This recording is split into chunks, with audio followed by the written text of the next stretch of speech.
Dear student, in my first lecture I have discussed how to enrich or increase a small sentence to large sentence. Now I will discuss about how to find out subject, verb, adjective, object, adverb. Because it is very important to find out. If we don't find out subject, verb, adjective, object, adverb, we can't write or we can't speak in English without find out. Because the types of Bangla sentence and the type of English sentence is difference. Let's discuss about this.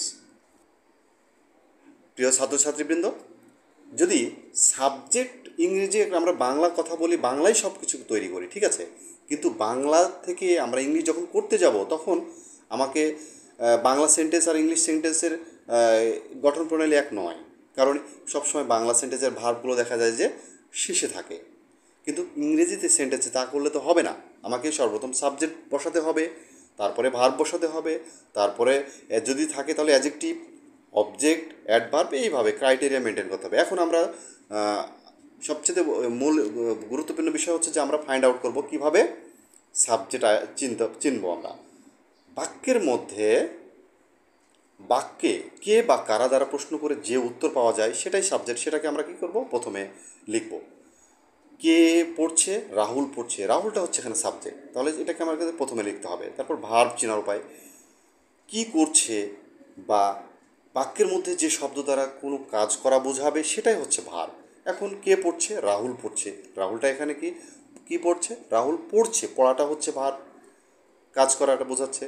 Adjective চিনব এখন, কেমন বা কত দ্বারা বাক্যের মধ্যে প্রশ্ন করলে যে উত্তর আসবে সেটাই হচ্ছে অ্যাডজেক্টিভ। রাহুল লাল ফুল পছন্দ করে, রাহুল কেমন ফুল পছন্দ করে, লাল ফুল, এই লালটা হচ্ছে অ্যাডজেক্টিভ। কেমন দ্বারা প্রশ্ন করলে আমরা এখানে উত্তর পেয়ে যাচ্ছি। অবজেক্ট চেনার উপায়, বাক্যের মধ্যে কী বা কাকে দ্বারা প্রশ্ন করে যে উত্তর পাওয়া যায় সেটাই হচ্ছে অবজেক্ট।